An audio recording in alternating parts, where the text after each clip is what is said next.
From the far horizons of the unknown come transcribed tales of new dimensions in time and space. These are stories of the future, adventures in which you'll live in 1,000,000 could-be years on 1,000 maybe worlds. The National Broadcasting Company, in cooperation with Street and Smith, publishers of astounding science fiction, presents X minus 1.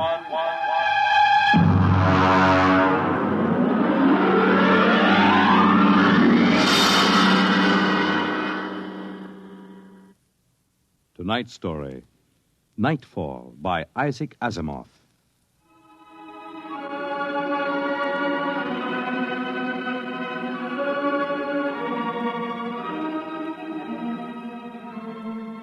Ralph Waldo Emerson speculated, if the stars should appear one night in 1,000 years, how would man believe and adore and perceive for many generations the remembrance of the city of God? This was philosophically interesting. But on the edge of the galaxy, a planet swings on its orbit in a cluster of 6 suns. These suns hang in the sky above. Never less than 2 shine down through the entire 23.8 hours of the planet's day. The yellow light has burned down on the planet continuously, into the past, till the mind of man runneth not to the contrary.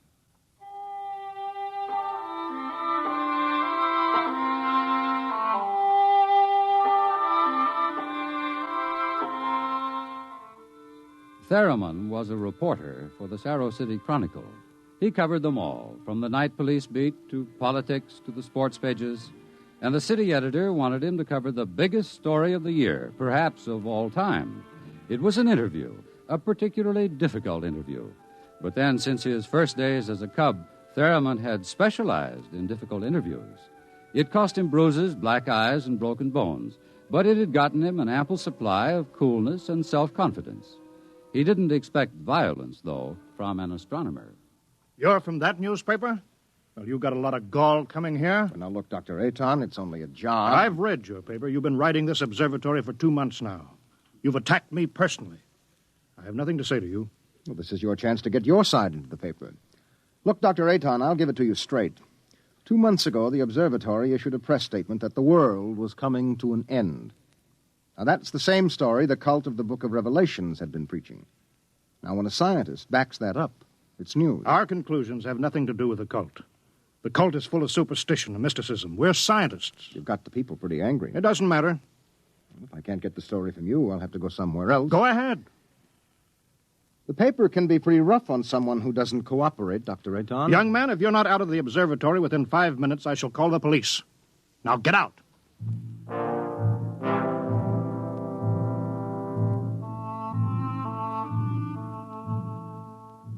The reporter walks down the long hall from the observatory. The light filters through the high, clear-story windows, the yellow light of Gamma, the brightest of the 6 suns in the planet's sky.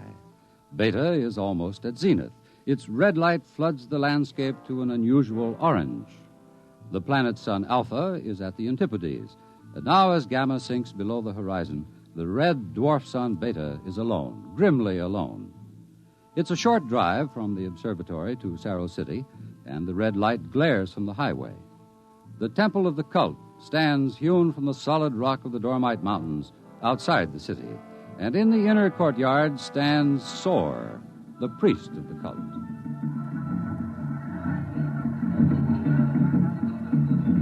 Woe to the unbelievers! Their souls will rot with the absence of light. Tell me, Your Reverence, what will happen? What are you waiting for here? The day of the coming. It is written in the Book of Revelations. It came to pass the sun Beta was alone in the sky, and the world was shrunken and cold, and men did assemble in the public squares and highways. Their minds were troubled, and their speech confused, for the souls of men awaited the coming of the stars. And the lip of the cave of darkness passed the edge of Beta, and loud were the cries of men, and there was no light on the surface of the world. And in this blackness there appeared the stars in countless numbers, and in that moment the souls of men departed from them, and their abandoned bodies became even as beasts. From the stars then reached down the heavens flame, Where it touched, the cities of the world flamed to destruction, so that of man and all the works of man naught remained. So it is written.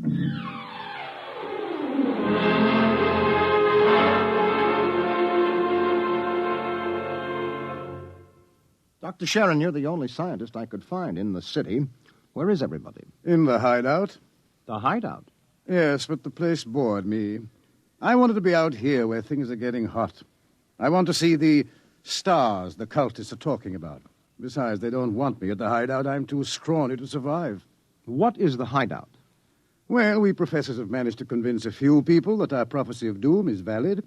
We've got about 3,000 people. They're supposed to hide where the darkness and the stars can't get at them. We hope they'll survive and leave the records. Survive? Survive what?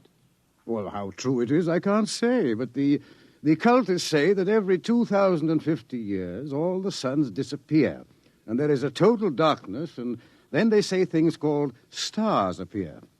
Of course, men go mad. They mix all this up with a lot of religio-mystic notions, but that's the central idea. But that's impossible, isn't it? I mean, there are always at least 2 suns in the sky, most of the time 4 or 5. There aren't now. Only Beta.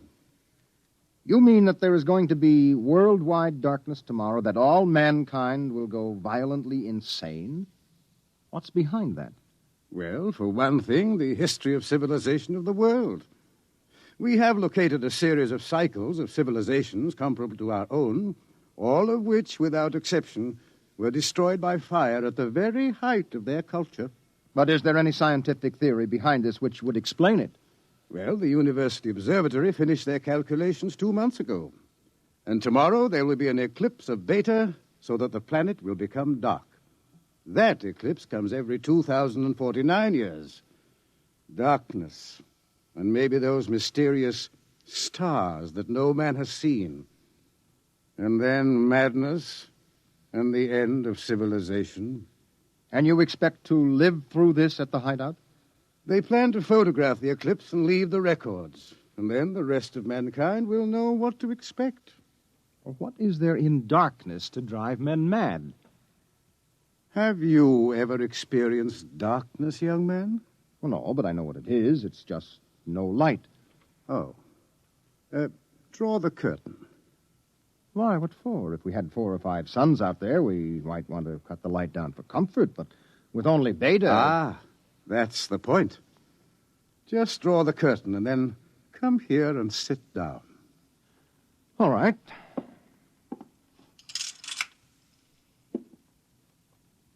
I can't see you. Feel your way. But I can't see you. I can't see anything. Do you like it? Oh, it's awful. The walls seem to be closing in on me. I keep wanting to push them away. All right, all right. Draw the curtain back again. Oh, the light. Do you have a drink? Right here. Now, that was just a dark room. Yes, but it wasn't really so bad. You're afraid? Just darkness could do that? This isn't just a metaphysical theory, young man. It's promulgated from observed data. Well, come with me. Where? The locked wall down the corridor.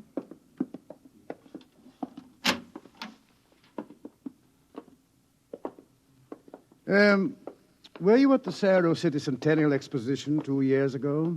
I was overseas on assignment. Well, you remember hearing about the tunnel of mystery that broke all records in the amusement area? Oh, yes. Wasn't there some fuss about that? The Anti-Vice Society had it shut down. Oh, it was shut down, all right. But the Blue Noses had nothing to do with it. That tunnel was nothing but a mile-long passage through darkness. You rode in a little car, and it took 15 minutes to get through. Oh, it was very popular while it lasted. Popular? Well, there's a fascination to be frightened when it's part of a game. Absence of light is one of the instinctive human fears. People came out of that 15 minutes of darkness shaking and half dead with fear. Weren't there some deaths? Oh, bad hearts, but that wasn't the big danger. Now, which key is this? Ah.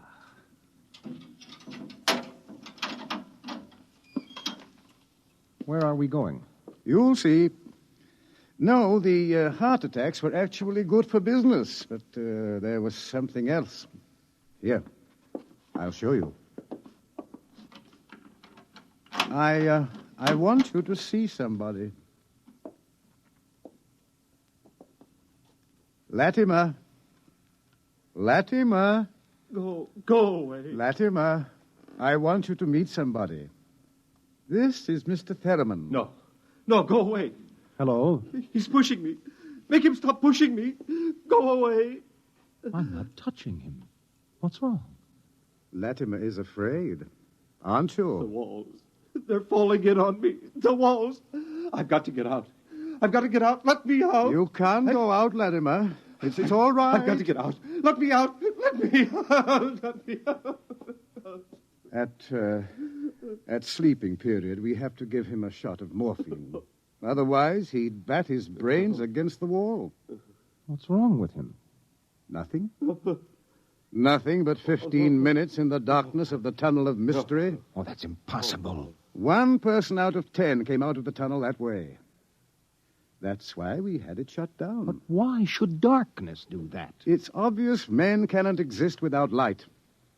Longer periods of darkness would obviously be fatal. The scientific theory is that the consciousness of light is necessary for mental activity. Please, doctor, let me outside. Let me out, please. I can't breathe. They're pushing me. They're always pushing me. I can't stand here. Well, there you are, Theremin. That's what 15 minutes of darkness will do. Man just wasn't built to operate without light. There are always at least 2 suns in the sky, most of the time more. Just 15 minutes of darkness. Now, look out of that window. Imagine darkness everywhere. No light as far as you can see. Black. Everything black. And, stars, whatever they are. Can you conceive it? No, your mind wasn't built for that conception. When the real thing comes, you will go mad. Completely and permanently. There is no question of it. Tomorrow, there won't be a city left standing in the world. Why should the cities be destroyed? If you were in darkness, what would you want more than anything else? What would it be that every instinct would call for? Light. And how would you get light? I don't know. You'd burn something. They've got to have light. They've got to burn something. And every city in the world will go up in flames. Well, shall we go back to my office, Mr. Theremin, and have another drink?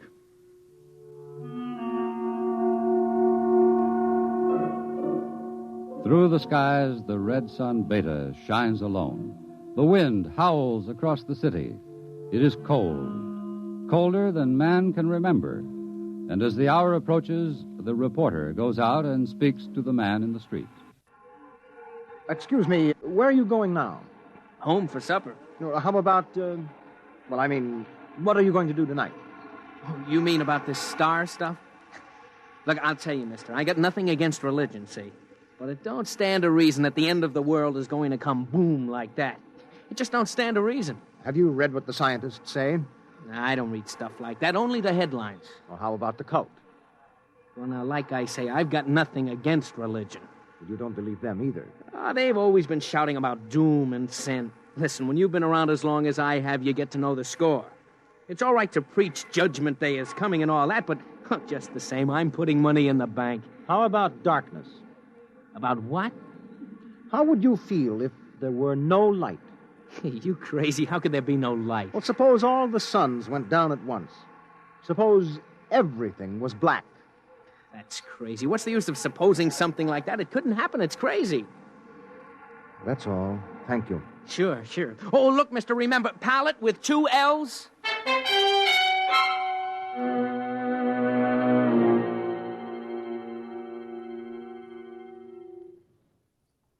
All this talk of scientific explanation, it's sinful, that's what it is. Are you a member of the cult, sir? Sure I am. Been a member since I was a boy. My daddy was a member, too. I've seen the books. It's all written down in the books. Don't you believe the scientist's explanation? Don't need it. Going to save my immortal soul. I'm going to stay on the mountaintop in a white robe while the stars carry me away to glory. Blessed be the stars. Amen. What are the stars? The glory, the breath of the heavens, the spirit of the ultimate. That's what they are. The observatory has announced that it intends to take pictures of the stars. Blasphemy. I sold my house. I gave all my money to the poor. Won't need it anymore. I'm going to heaven with the stars. Glory, glory, going with the stars.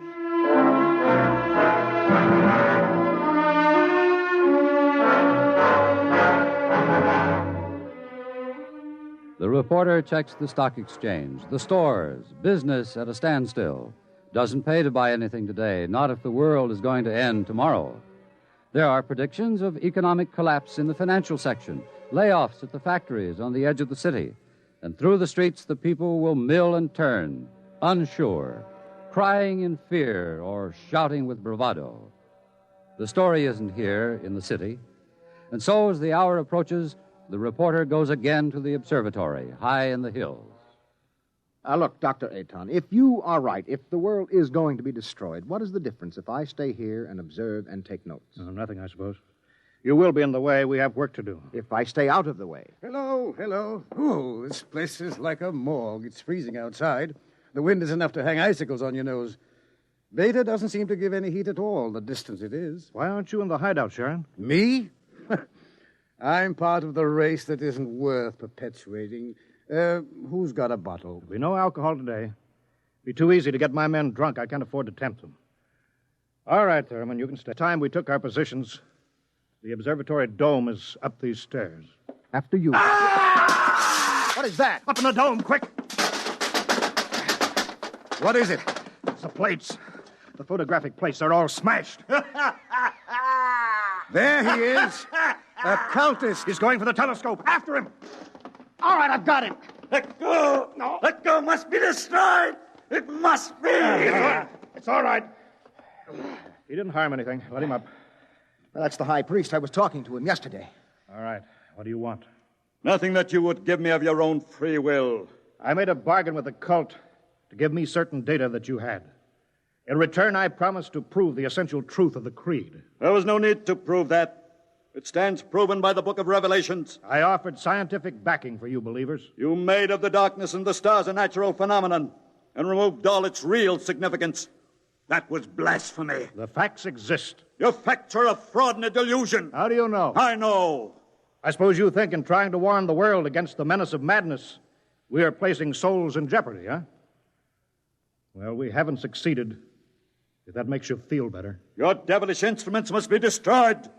We obey the will of the stars. Someone call the police in Cerro City. There's no time for that. Let me handle this. The eclipse is only a few minutes away. Look, you. Will you give your word of honor to cause no trouble? I will not. Listen. Just as soon as the eclipse starts, we're going to take you and put you in a closet with the door closed, and you will stay there. Then you won't see the darkness, and you won't see the stars. And that means the loss of your immortal soul, according to the cult. All right. Will you give your word of honor? You have it. You will all be damned for your deeds of today. Look at Beta. The eclipse has started. You can see the blackness against Beta. Get busy on those cameras. Check the exposures very carefully. You're shaking, Mr. Thurman. Yes, I don't feel very well. You're not losing your nerve. No, I'm just not used to it. You could probably make the hideout. I have been assigned to cover a story. I intend to cover it. Oh, professional honor? Yes. Yes. Allah sofanet radrak. Allah sofanet. What is that? The cultist. That's the book of Revelations. I don't understand it. He is chanting some old cycle language. The book of Revelations was originally written in it. There are probably 2 million people in Cerro City who are trying to join the cult. One gigantic revival. How do the cultists manage to keep the book of Revelations going from cycle to cycle if everyone goes mad? Who wrote the book? There are some people who don't see the stars. the blind, those who drink themselves into a stupor, and children, to whom the world as a whole is too new and too strange for them to be frightened at stars and darkness. They would have memories, and that, combined with the confused, incoherent babbling of the mad, formed the basis for the book of Revelations. Oh, the cult will be riding high down there in the city. I hope they make the most of it. Dr. Sharon, I've just heard from the hideout on the private line. Oh, they're in trouble? They are safe, but the city is a shambles. You have no idea. Well, it'll get worse. But what are you shaking about, Dr. Ayton? How do you feel? You don't understand. The cultists are rousing the people to storm the observatory, promising them immediate entrance into grace, promising them salvation, promising them anything. How long till the total eclipse? An hour. Well, it's a gamble. It will take time to get a mob out here.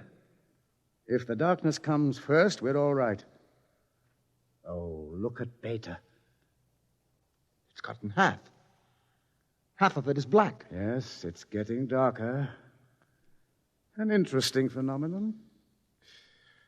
Oh, my collar is suddenly tight. Are you having any difficulty in breathing? No, why? Difficulty in breathing is one of the first symptoms. We have experimented. I'm cold. Seems to be getting colder. Yes, well, we'd better keep our minds on something else. One of the astronomers has a theory about the stars, far away to see in the light. He developed a fantasy about a planet revolving around one sun. It's a mathematical possibility.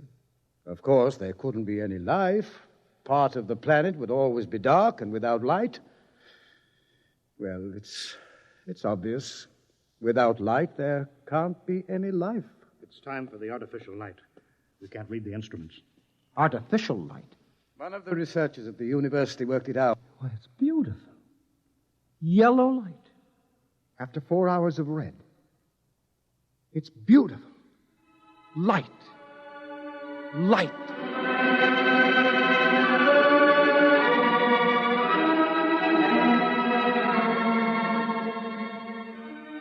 The dome is quiet. The priest in his yellow robe sways slowly as his lips move in the ancient tongue. Over and over, he whispers the invocation to the stars. The technicians hunch over the instruments, and the sky gradually turns a horrible deep purple red, and the air grows denser. Dusk, like a palpable entity, enters the room, and the dancing circle of yellow light about the torches etches itself into ever sharper distinction against the ever-gathering grayness beyond. Outside, Beta is a mere smoldering splendor, taking a last look at the world. The western horizon, in the direction of the city, is lost in darkness, and along the highway to the observatory surges a menacing, shadowy mass. Mob from the city, they're coming. How long till total eclipse? 15 minutes. But they'll be here in 5. We'll hold them off. Come on, Fetterman, downstairs. But there's no light down there. We have to block the door. Come on. I can't breathe. I can't go down there. Take a torch. We'll take light with us. Come on.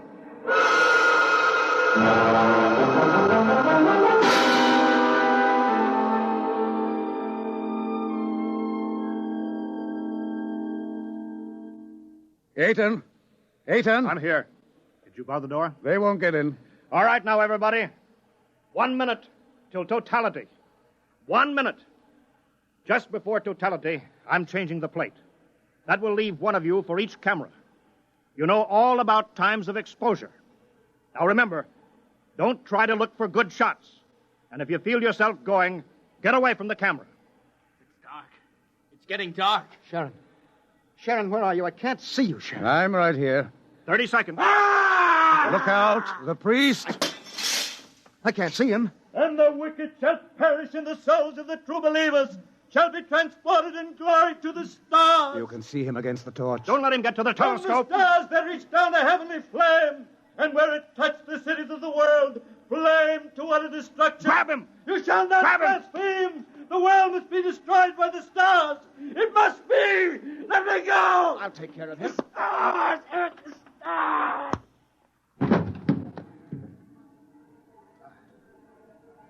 5 seconds to totality. 4, 3, 2, 1.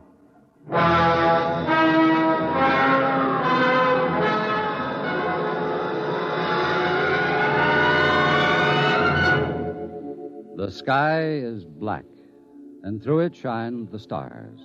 30,000 minute suns shine down in a soul-searing splendor. It is more frightening in its awful indifference than the bitter wind that shivers across the horrible, cold, bleak world. The stars. The stars. The stars. Oh, no! It's dark. Dark. Dark. The walls. The walls are coming in on me. They're coming in. Light. Light. Light. Darkness. Forever. Light. And ever. And ever. Light. And the walls are breaking in. We did not know. We did not know. We did not know.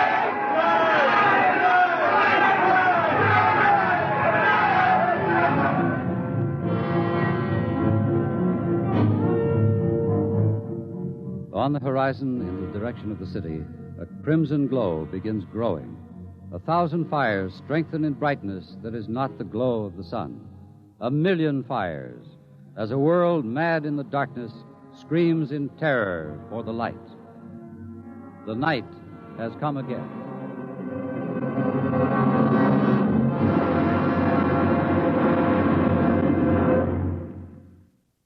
You have just heard X-1, presented by the National Broadcasting Company in cooperation with Street and Smith, publishers of astounding science fiction. Tonight, by transcription, X-1 has brought you Nightfall by Isaac Asimov, adapted for radio by Ernest Kenoy. Featured in the cast were Wendell Holmes, John Larkin, Santos Ortega, Mercer McLeod, Alan Collins, Bob Hastings, and Roy Fent. Your narrator was Floyd Mack. Fred Collins speaking. X-1 was directed by Daniel Sutter and is an NBC Radio Network production.